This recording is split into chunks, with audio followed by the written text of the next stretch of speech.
오늘 아침 우리에게 주신 하나님의 말씀입니다. 오늘은 요한복음 2장 13절에서부터 22절까지 말씀 함께 하나님 말씀 우리 열어보도록 하겠습니다. 요한복음 2장 13절에서 22절 제가 봉독합니다.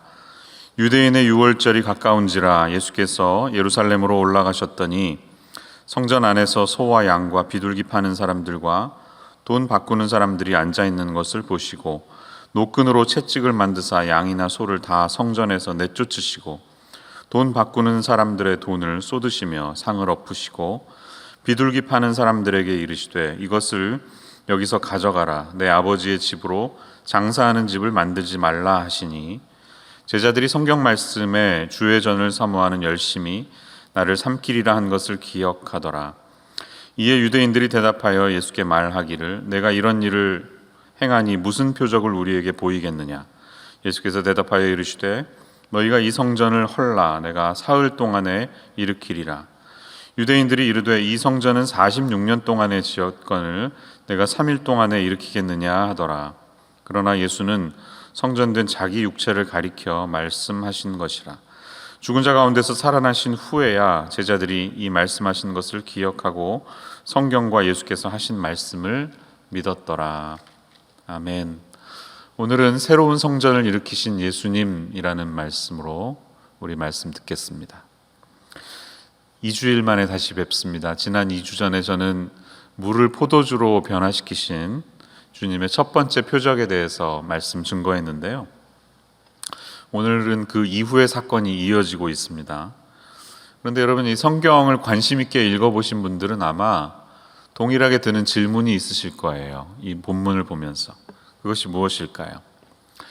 이 이야기는 마태, 마가, 누가, 공관복음에도 동일하게 등장하고 있는데요. 마태, 마가, 누가에서는 이 성전을 정화시킨 사건이 한결같이 후반부에 들어가 있습니다. 예수님이 마지막 주간에 호산나 호산나 하면서 종려주일 입성하시고 나서 그 다음 날 돌아가시기 전에 했는데 왜 요한복음에서는 동일한 사건을 이 책의 앞부분에 기록을 했을까요? 이 사건이 같은 사건을 말하는 것인가 아니면 두 번 있었던 사건일까요? 만약에 이 사건이 같은 동일한 사건이라면 이야기를 앞에 배치한 의미는 어디에 있을까요? 이게 우리의 질문입니다. 요한복음을 읽어보면 요한복음에는 6월절에 예수님이 예루살렘에 가신 사건을 3번 기록하고 있습니다. 오늘 첫 번째 나왔죠. 그 다음에 6장 4절로 가보시면 6장 4절에 마침 유대인의 명절인 6월절이 가까운지라 하면서 예수님이 또 올라가신 것이 기록되어 있고요.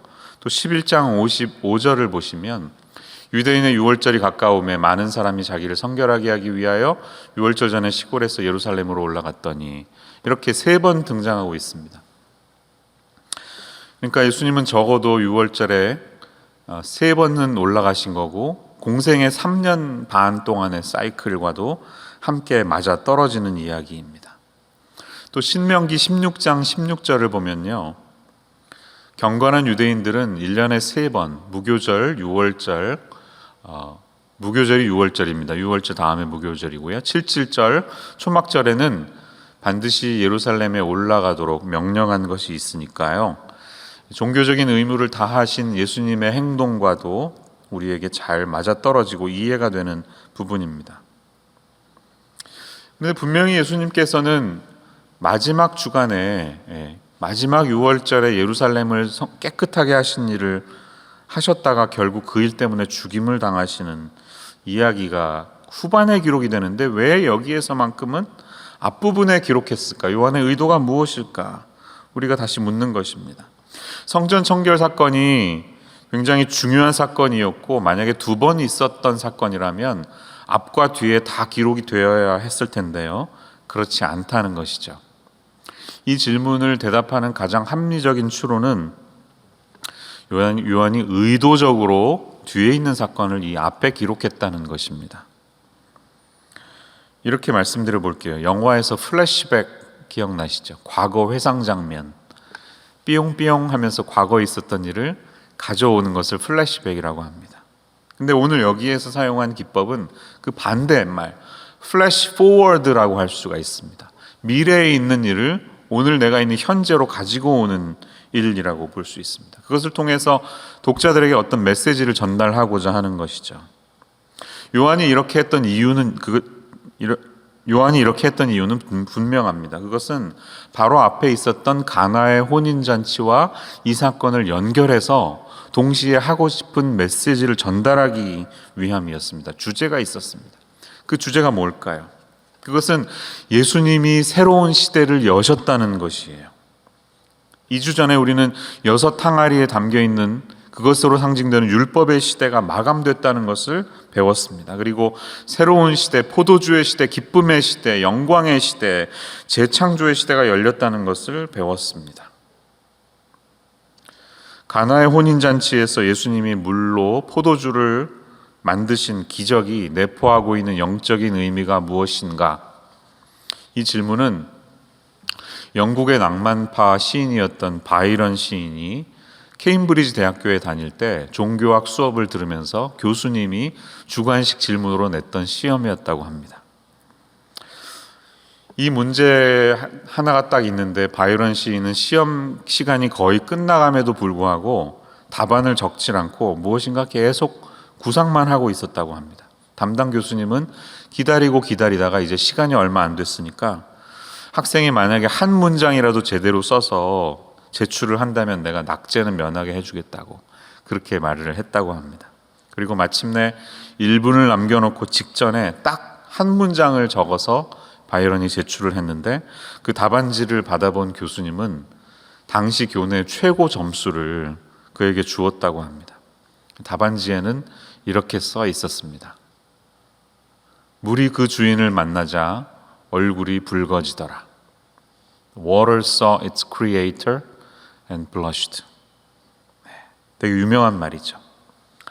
이 한 문장을 통해 그는 최고 점수를 받을 수 있었다는 것입니다. 그렇습니다. 물이 포도주로 바뀐 사건은 창조주께서 우리 사람들에게 찾아오셨다는 것을 보여주는 첫 번째 표적이었습니다.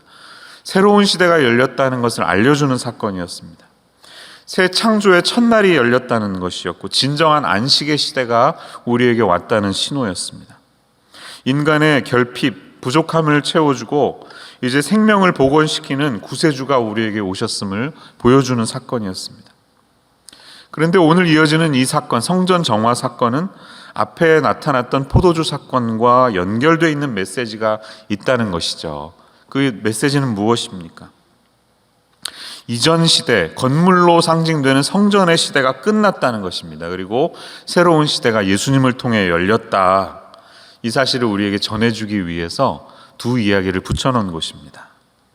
그러니까 오늘 이 이야기를 통해 우리가 교훈을 얻을 수가 있는 두 가지를 볼 수가 있는데요.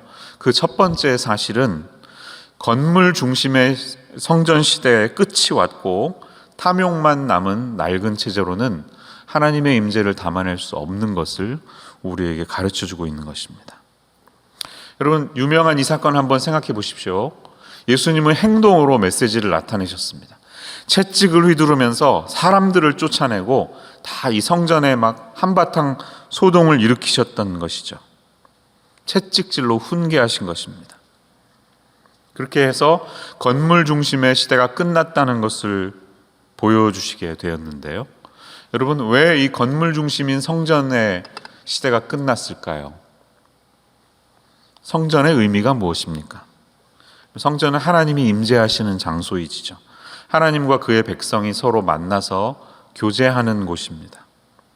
또 희생 제물을 드리는 이 제사를 통해서 일종의 잔치를 벌여서 인간의 죄 문제가 극복이 되고 하나님이 사람에게 비로소 찾아오셔서 서로 진정한 교제가 이루어지는 것을 의미하는 장소입니다. 그것이 구약이 말하고 있는 성전과 제사의 메시지입니다. 그런데 이것이 끝나게 되었다는 거예요. 왜 끝이 왔습니까? 간단히 말하면 성전이 의미하고 있었던 예수님이 실체로 오셨기 때문이죠. 하나님과의 만남을 상징하는 이 교제를 이끌어내는 성전 시대, 생각해 보세요. 모세가 만든 초막에서부터 다윗과 솔로몬이 만든 성전에서 쭉 이어진 구약의 시대는 다 예수 그리스도를 마지막 종착역으로 이끌어가는 정거장이라는 것입니다. 하나의 일종의 프리뷰입니다. 그런데 이제 프리뷰가 끝나고 본방이 시작되는 거예요. 실체가 드디어 오셨다는 것입니다.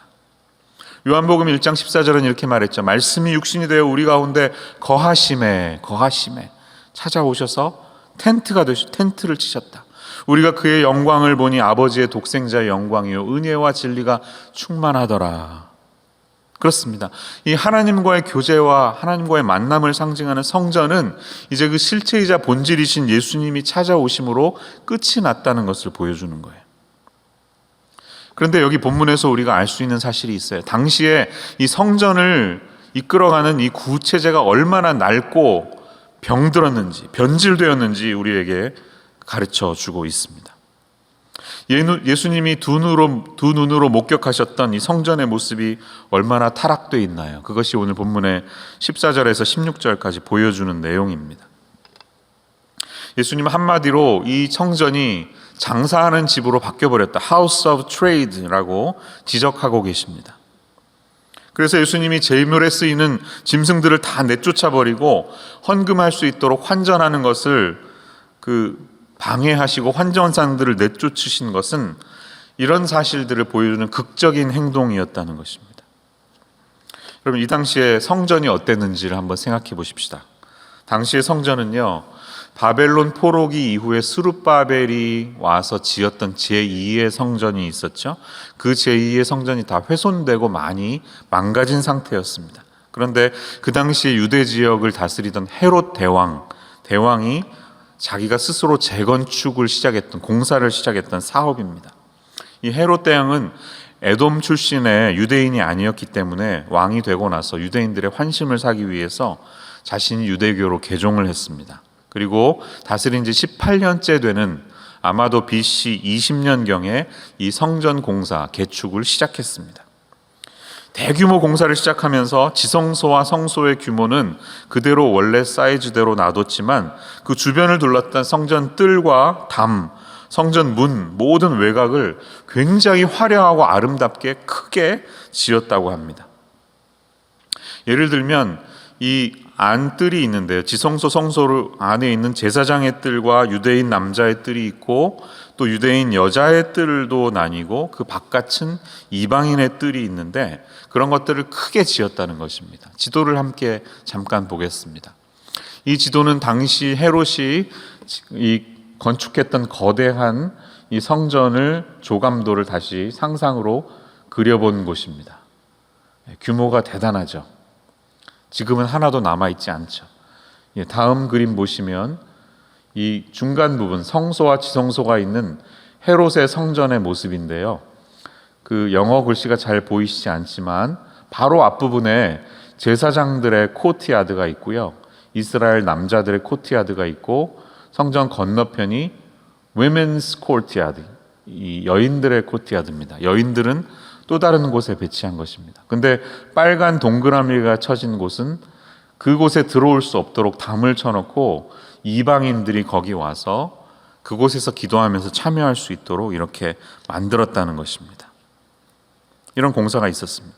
그 장벽에는요, 이곳을 넘어오는 외국인은 누구를 막론하고 자기 죽음에 스스로 책임져야 한다는 말이 헬라어와 라틴어로 경고문이 쓰여 있었다고 합니다. 이 공사가 얼마나 대단했냐 하면 BC 20년에 시작해서 64년에 끝났어요. 84년 동안 헤롯 대왕이 죽고 나서도 계속해서 공사가 진행이 됐습니다. 굉장히 오래 걸렸습니다. 왜냐하면 헤롯은 사실 이 성전 안에는 들어가지도 못했어요. 이방인이었기 때문에. 그래서 유대인들 제사장들이 지을 수 있어야 하고 이런 많은 사람들이 동원된 그 대공사였기 때문에 오래 걸렸습니다. 얼마나 이 당시 규모가 컸냐 하면 당시 사용된 돌의 크기가 여러분 사용된 대리석이요 평균 90에서 120m나 되었다고 합니다. 어떤 것은요 돌 하나의 길이가 12m짜리가 있었고 무게는 100톤이 넘는 것들도 있었다고 합니다. 얼마나 규모가 컸을까요? 그런데 이렇게 거대하게 자신의 위엄을 나타내기 위해서 정치적인 메시지를 가지고 지었던 헤롯 성전은요, 예수님이 돌아가시고 부활하신 수십 년이 지난 64년경에 완공되었고, 불행하게도 6년밖에 지나지 않아서 주후 70년에 로마 군대의 습격을 통해서 돌 하나도 돌 위에 남지 않고 완전히 깡그리 다 무너지게 되었습니다. 지금 남아있는 곳은 서쪽에 위치한 통곡의 벽이라고 하는 그것 하나밖에는 없습니다. 그러니까 예수님이 당시에 가셔서 보았던 이 성전은 여전히 공사 진행 중이었던 그런 성전이었다는 것이죠. 마치 바르셀로나의 가우디가 만든 성당 사그라다 파밀리아가 지금도 계속 공사 중이었던 것처럼 수십 년 동안의 공사 중인 이 성전을 보시면서, 화려한 성전을 보시면서 주님은 한탄하시기도 하셨고, 그 안에서 벌어지는 이방인들의 뜰에 이방인들이 와서 기도를 해야 할 공간에 장사치들이 들어와서 환전하고 온갖 짐승들의 우는 소리로 시끄러웠던 것을 보면서 환멸을 느끼셨던 것입니다. 어떤 점에서 환멸을 느끼셨을까요, 여러분? 여러분, 제사를 드리려면 희생 제물을 가지고 와야 되는데요, 6월절에는 15만 밖에 되지 않는 예루살렘의 인구가 30만까지 불어나도록 전국에서 다양한 사람들이 다 몰려왔습니다. 대단했겠죠. 그런데 그 먼 곳에서 가져오는 동안에 제물을 가져오다가 제사장의 패스를 받지 못하고 흠이 있는 제물이 될 가능성이 많지 않습니까?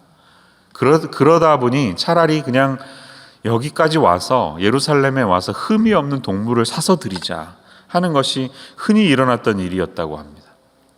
또 이 성전에서 드려야 하는 제물은 성전에 사용되는 화폐가 따로 있었습니다. 율법의 규정에 의하면 두로 주화, 타이란 코이네지를 사용해야 했기 때문에 자기들이 사용하는 돈을 거기에서 바꿔야 하는 일들이 일어났던 것이죠.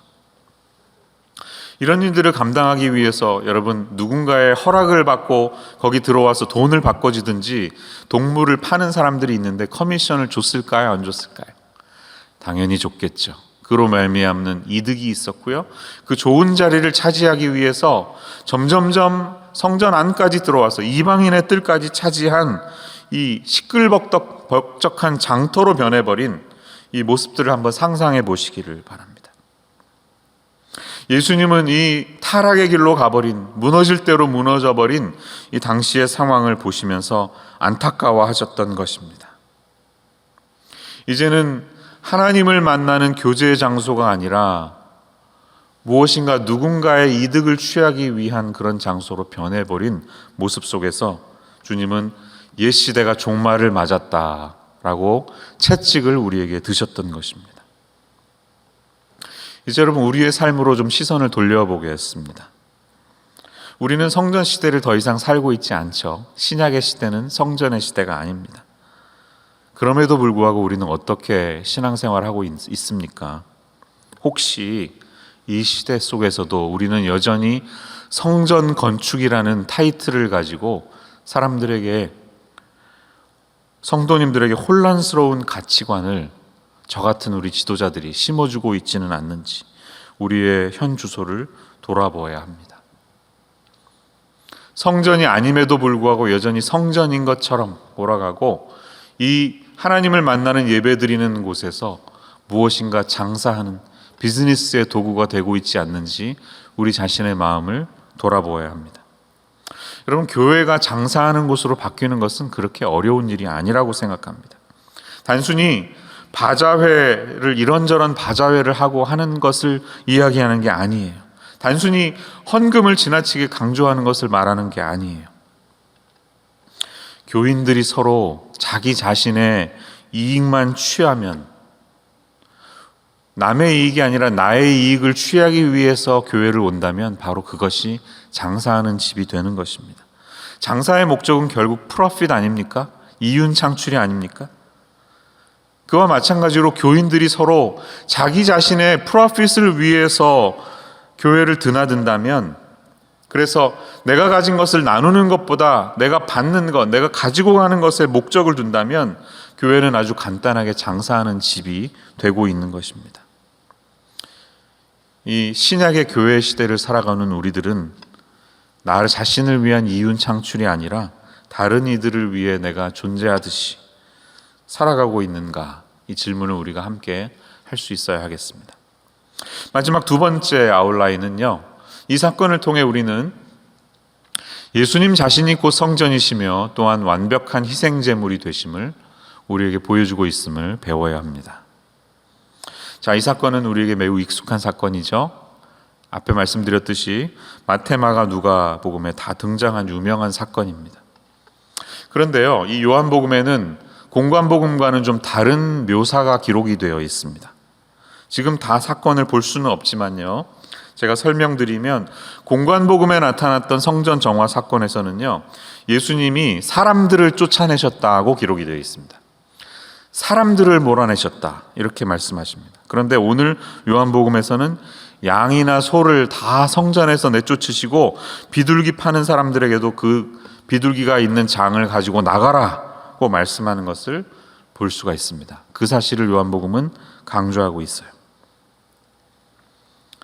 자, 이것이 무슨 뜻이냐면요, 공관복음에서는 주로 이 경제적인 불평등, 경제적인 이 정의롭지 못함에 대해서 지적하는 것이라고 해석한다면, 여기에서는 이 제물로 사용되는 동물들도 다 쫓아내야 하는 것을 강조하고 있는 것을 우리가 보고 있는 것입니다. 그리고 이어지는 17절의 말씀을 보세요. 17절은요, 특별히 제자들이 성경 말씀에 주의 전을 사모하는 열심히 나를 삼키리라 한 것을 기억하더라, 이렇게 사도 요한이 제자들의 생각을 회상하는 것을 여기 기록하고 있습니다. 근데 우리가 자세히 보아야 할 것은요, 삼키리라 한 단어입니다. 나를 삼키리라. The zeal for your house will consume me 라는 시편 말씀을 주님이 인용하신 것을 기억했다는 것인데요, 이 consume이라는 단어는요, 헬라어 카테스티오인데 재물을 불태우다라는 뜻을 담을 때 사용되는 동사입니다. 그러니까 무슨 말이에요? 예수님이 재물처럼 불태워질 것이다 라는 말씀을 하셨다는 것이죠. 예수님은 율법의 대표격인 소와 양을 성전에서 몰아내시면서 그 대신에 하나님의 어린 양으로서 진정한 제물로 드려질, 불에 의해 태워질 하나님의 제물이 되실 자기 자신을 가리키는 메시지를 우리에게 전해주고 있다는 사실입니다. 여러분, 이런 예수님의 도발적인 행동에 유대인들이 묻죠. 18절을 보면 내가 이런 일을 행하니 무슨 표적을 우리에게 보이겠느냐? 너 지금 왜 이러는 거야? 왜 이렇게 이 멀쩡한 성전에 와서 채찍을 들고 난리를 치는 거야? 라고 묻는 그들의 질문에 예수님은 뭐라고 답하십니까? 19절 보시면 너희가 이 성전을 헐라 내가 사흘 동안에 일으키리라, 이렇게 답하십니다. 이 말씀을 듣는 사람들은 전혀 그게 무슨 뜻인지 이해하지 못했습니다. 그래서 이 성전은 46년 동안의 지역권을 BC 20년에 시작돼서 지금까지 계속 짓고 있는 중인데 무슨 말이냐, 앞으로도 지어질 이 성전을 어떻게 3일 동안에 다시 짓겠다는 말이냐, 이렇게 질문하고 있다는 것이죠. 예수님의 의미를 기억하지 못했던 것입니다. 여러분 생각해 보세요. 요한이 지금 이 책을 기록하는 때는요, 요한복음은 약 주후 90년경에 기록됐습니다. 예수님이 돌아가신 지 한참 됐습니다. 60년 정도가 흐르고 이 예루살렘 성전도 무너진 지 20년이 지난 후입니다. 사도 요한은 그것을 다 경험했죠. 예수님의 죽음과 부활을 경험했고 예루살렘 성전이 무너진 것을 경험했습니다.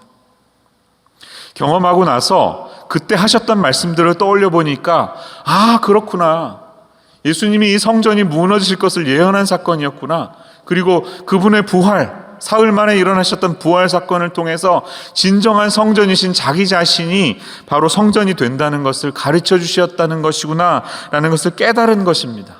이 깨달은 사실을 지금 우리에게 남겨놓고 있는 것입니다. 여러분, 타락으로 가득 찼던 물리적인 성전은 다 파괴되었습니다. 그리고 새로운 성전으로 대체되었습니다. 리플레이스 되었습니다. 무엇으로? 예수님을 통해 리플레이스 되었습니다. 왜 그럴까요? 예수님 자신이 바로 하나님의 임재의 중심이 아닙니까? 예수님이 하나님 임재를 상징하는 그 자체입니다. 그러므로 건물은 더 이상 중요하지 않다는 것이죠.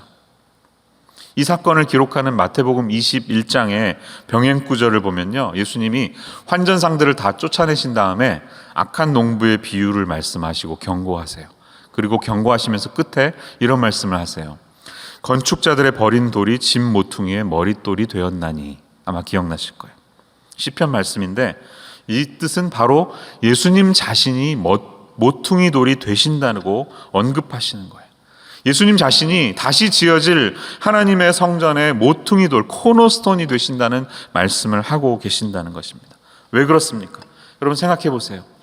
예수님이 성전의 중심이십니다. 왜 그럴까요? 하나님의 임재는 예수님을 통해 우리가 볼 수 있는 것입니다. 하나님이 예수님 안에 계시고 예수님이 하나님 안에 계시죠. 요한복음 14장 10절 말씀 기억하실 겁니다. 내가 아버지 안에 거하고 아버지는 내 안에 계신 것을 내가 믿지 아니하느냐. 아버지께서 내 안에 계셔서 그의 일을 하시는 것이라. 다시 말하면요, 예수님의 존재 자체가 바로 하나님의 임재를 나타내는 그 자체이십니다. 실체이십니다. 그렇기 때문에 하나님의 계시와 임재, 백성들의 예배가 이루어지는 그 예수님이 바로 하나님의 참 성전이 되시는 것을 우리에게 보여주시는 것입니다. 그런데 여러분, 그게 끝이 아니죠. 성경을 읽어보면 성경은 이 진정한 성전이 되신 예수님과 영적으로 연합한 우리 성도들, 크리스찬들이 또한 하나님의 성전이라고 증거하고 있습니다. 바울의 말씀을 보면 고린도전서 3장 16절 기억하실 거예요. 너희는 너희가 하나님의 성전인 것과 하나님의 성령이 너희 안에 계시는 것을 알지 못하느냐라고, 우리가 바로 예수님과 연결된 하나님의 성전인 것을 증거하고 있습니다. 또 에베소서 2장 20절에서 22절을 보면 이렇게 말하죠. 너희는 사도들과 선지자들의 터 위에 세우심을 입은 자라. 그리스도 예수께서 친히 모퉁이 돌이 되셨느니라. 아까 말했죠. 그의 안에서 건물마다 서로 연결하여 주 안에서 성전이 되어가고 너희도 성령 안에서 하나님이 거하실 처소가 되기 위하여 그리스도 예수 안에서 함께 지어져 가느니라. 아멘. 무슨 뜻이에요? 예수님이 하나님의 임재를 나타내는 본질이신 성전의 모퉁이 돌이 되셨고 우리는 예수님과 함께 연결된 성전이 되어가는 중입니다. 어떻게? 예수 그리스도 안에서 함께 우리가 지어져 가고 있습니다. 이것이 오늘 말씀이 우리에게 가르쳐주는 본질입니다. 그러므로 사랑하는 여러분, 우리가 어느 장소에 모여서 예배하는가가 더 중요한 것보다는 어떠한 사람들이 모이고 있는 것가 더 중요합니다. 진정한 예배는 예수님과 함께 연결된 이들이 드리는 예배가 될 때 그곳이 바로 하나님의 임재가 있고 하나님이 다스리시는, 주님이 거하시는 처소가 된다는 것이에요. 이제 함께 모이지 못한 지 3월이 되면 1년이 되어 갑니다. 여러분, 그동안 어떤 묵상들을 하셨습니까? 예배당에 참 나오고 싶으시죠? 그리우시죠? 저도 그렇습니다. 함께 여러분과 예배드리고 싶은 마음이 간절합니다. 지금도 텅 빈 예배당에서 설교하고 있습니다. 그런데요, 여러분, 장소도 참 중요하긴 합니다. 왜? 장소는 우리의 마음의 정서적인 향수를 불러일으키기 때문에. 그런데 이 모든 어려움을 무릅쓰고 우리가 모이지 않고 있는 이유는요, 이 시대의 사람들의 건강 때문이죠. 타인의 건강에, 안전에 피해를 주면 안 되기 때문에 우리는 모이지 않고 있는 것이죠. 그렇다고 해서 건물이 중요하지 않은 것은 아닙니다. 여러분, 앞으로 우리는 모이지 않아도 된다, 계속해서 어쩌면 이렇게 모일 수도 있다라고 말하는 것은 지나친, 너무 오버해서 말하는 것이라고 생각합니다. 한번 생각해 보십시오. 여러분, 예배당이 우리에게 중요한 이유는요, 우리에게 정서적인 안정감을 주기 때문입니다. 누구나 자기가 가고 싶은 그곳에 앉아서 있으면 공부가 잘 되는 곳, 그곳에 앉아서 커피를 마시면 시가 떠오르는 그런 장소가 있습니다. 우리가 예배당에 나올 때 우리는 더 집중할 수 있고요, 하나님께 온전히 예배드리고 있다, 우리가 함께 기도하고 함께 찬송하는 것을 통해 우리는 영적으로 고양되는 것을 느낍니다. 그러나 여러분, 이 장소 자체가 하나님이 거하시는 곳은 아니라는 사실을 우리가 반드시 기억할 수 있어야 하는 것이죠. 이곳에 있는 것만이 반드시 하나님이 원하시는 것이고, 여기에 우리가 함께 모일 때만 주님이 임재한다고 하는 것은 성전 시대의 사고방식입니다. 예수 그리스도의 이름으로 우리가 주님과 연결되어 있어서 그분의 이름으로 우리가 함께 하나 될 때 우리가 모이는 어디이든지 그곳은 주님이 임재하시는 성전이 될 수 있다는 것입니다. 중요한 것은 뭘까요? 여러분, 이 비대면 시대 속에서 우리가 예수님이 거하시는 성전으로서 행해야 하는 중요한 것은 무엇일까요? 오늘 말씀을 들으시면서 어떻게 적용하시겠습니까? 여러분, 자기의 이익을 구하기 위해서 나온다면 그것은 장사하는 소굴이 되는 것입니다. 나는 얼마나 이웃을 섬기고 누군가를 위해서, 타인의 이익을 위해서 존재하는 사람인지를 깊이 묵상해 보시기를 바랍니다. 또 한편으로는요, 비대면 시대 속에서 가정에서 혼자서 예배드리면서 그것이 다가 아님을 기억하시기를 바랍니다. 우리는 절대로 혼자 신앙생활할 수 없습니다. 하나님을 섬기는 믿음은 함께 하는 것입니다. 예수님을 주로 고백한 사람들이 함께 지어져 가는 것입니다. 우리는 서로 연결되어 있어야 합니다. 반드시 믿음의 지체들과 함께 예배해야 합니다. 홀로 예배드리는 것을 끝인 것처럼 생각하지 마시고요, 이번 주부터는 꼭 함께 누군가와 예배드리는 그 수단을 찾으시기를 바랍니다. 줌으로 모여서 예배할 수도 있고요, 또 유튜브에 함께 들어가서 예배할 수도 있습니다. 우리가 연결되어 있다는 사실을, 예수님 안에서 연결되어 있다는 사실을 잊지 않으시는 사랑하는 여러분 모두가 되시기를 예수님의 이름으로 축원합니다. 기도하겠습니다. 하나님, 옛 시대를 마감하시고 새로운 성전의 시대를 여신 우리 주님의 이름을 찬양합니다. 예수님 자신이 성전이 되셨음을 우리에게 가르쳐 주시니 감사합니다. 그러나 거기에서 끝나지 않고 저희들 또한 예수님과 연결되어서 함께 지어져가는 하나님이 거하시는 성전이 됨을 기억하며 하나님이 기뻐하시는 성전의 삶을 살아갈 수 있도록 역사하여 주시옵소서. 우리가 날마다 드리는 이 비대면 예배 속에서도 성령 안에서 우리들이 하나 되어서 연결되어 있음을 언제나 기억하는 모두가 되게 하여 주옵소서. 예수님의 이름으로 감사하며 기도합니다. 아멘.